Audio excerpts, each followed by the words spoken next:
Okay, so today we're going to talk about intergenerational trauma, aren't we?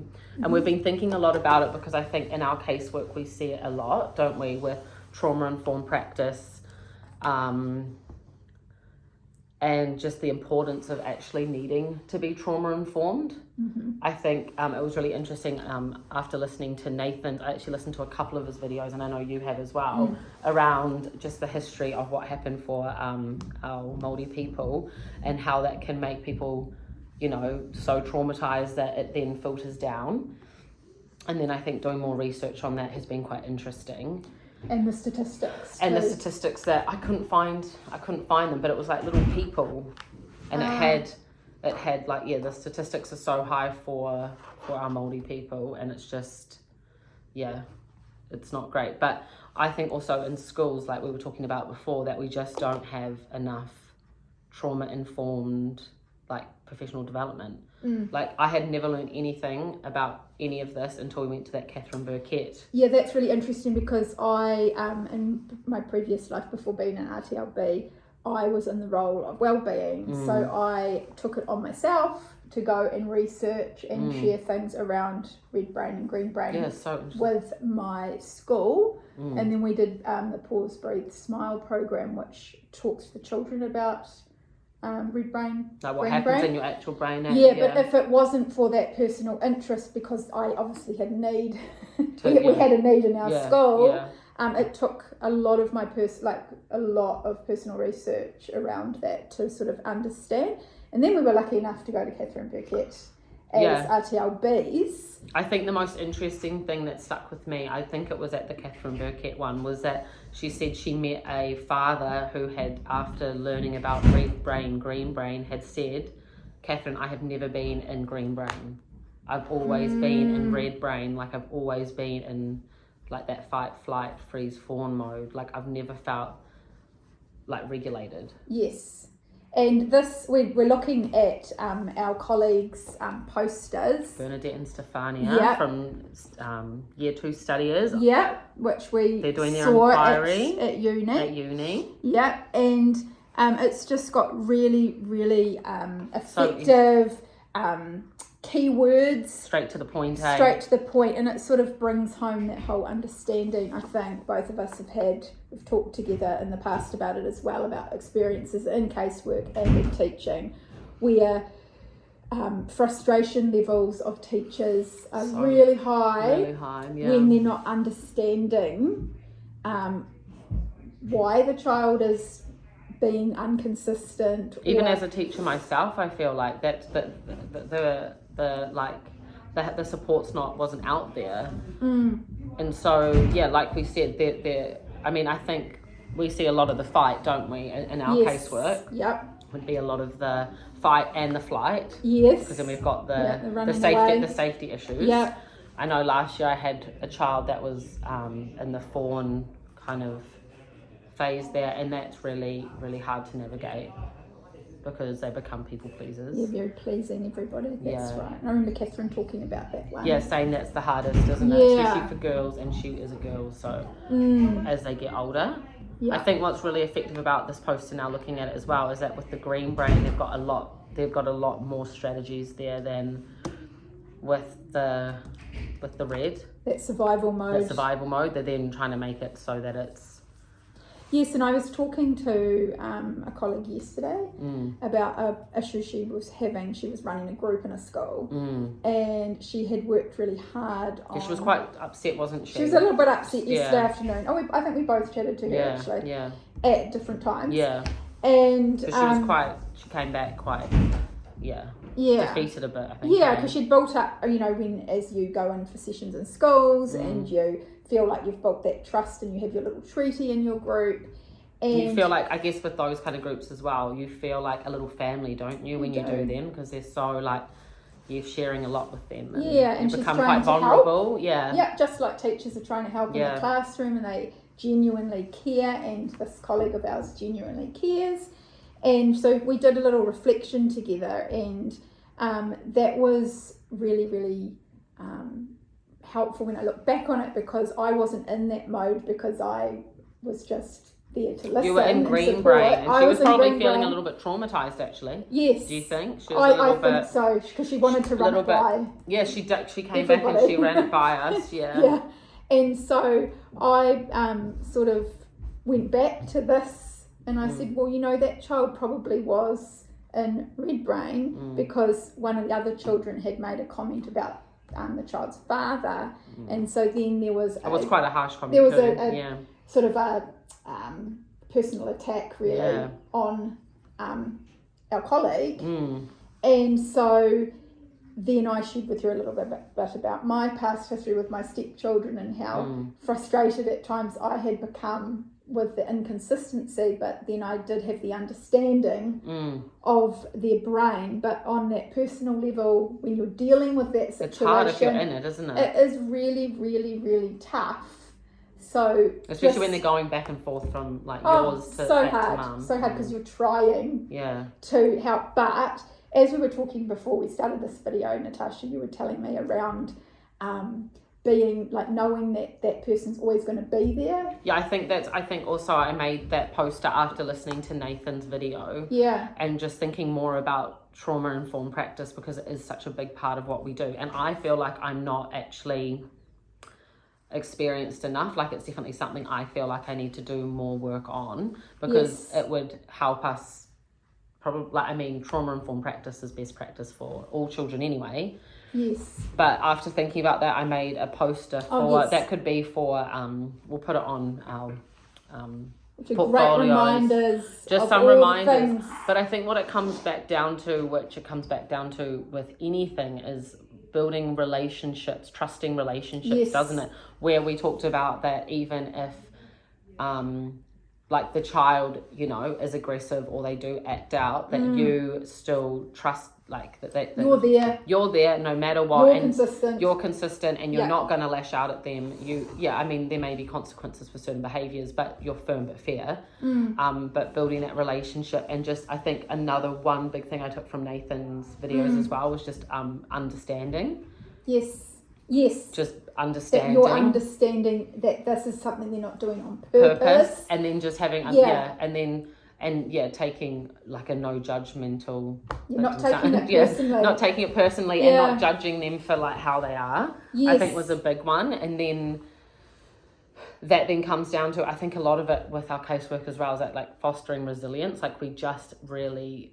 I'm finding with a lot of the children I work with, resilience is such an issue, but we know why it is, and you have to build those skills slowly over time. But we know why they're not resilient, because they're probably in red brain, and a lot of this brain hasn't been developed over time correctly, has it? And so I worked with a teacher last year. I just remembered too. I'm just looking at co-regulation, and I remember Mandy Ann's paper that she wrote. Oh, about the IYT. Yes. I saw that video. Quite a few years ago, she wrote an article that I used in a case, and it was around the teacher co-regulating with the students. So when they do, they might be doing some go noodle. Breathing. Morning breathing exercises or physical exercises that help. I think it was a tapping video she shared with me. And so the teacher models it with the whole class at the same time. So it's an inclusive start to the day. But how important it is to co-regulate. With someone who's feeling dysregulated. Yeah, rather than just teach the skills. So when I was doing red brain and green brain in the classroom, I would use those words in the classroom when I was feeling like I'd gone into, which is good, a different brain, so that I could role model to them that it was actually part of life. That, and we had one that was in between as well, so kind of get a traffic light system. I think it's a little bit and so that would help them understand that that's how we can talk about our feelings. It's how we get out of here, isn't it? Yes. What strategies do we use to support, to make us feel more regulated? Yeah.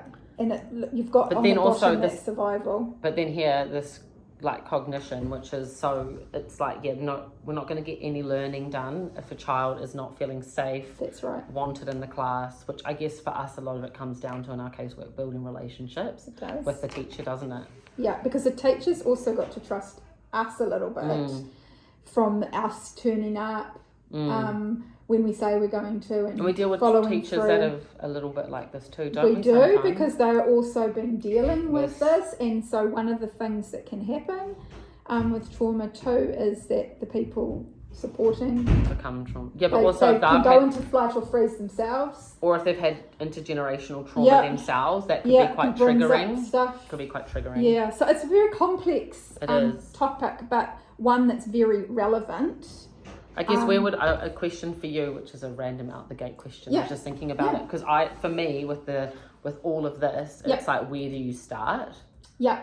I think for me it would be around like just building those relationships, getting to know them. What would you say? I think that's simple approach of starting to learn some resilience tools, but it's like together understanding, like we did with Pause, Breathe, Smile program.